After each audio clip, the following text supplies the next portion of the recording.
If you have less than 2 acres of ground, you may think that growing corn is absolutely out of the question. But as you can see here, we do have a corn plant with a little ear of corn growing in this 5-gallon container.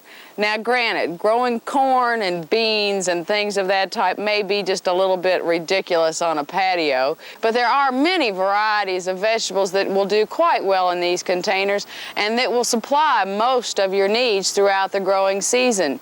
You may be very, very surprised at the amount of produce that you can produce in a very limited space with a small amount of soil.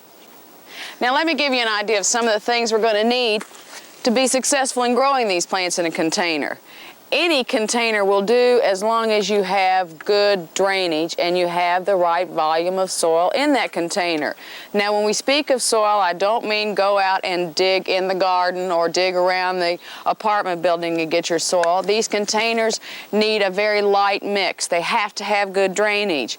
2 examples here is a mix that you might be able to produce yourself, which is a 1-1-1 mix, which we mean 1 part of peat, 1 part of soil, and 1 part perlite. This is very light and will drain very well. If this isn't available, you can also go into some soilless media such as Pro Mix or Jiffy Mix or something of this type. These plants will need to be fertilized at least once a week with some type of complete water-soluble fertilizer. They will also need to be watered at least once or maybe twice a day.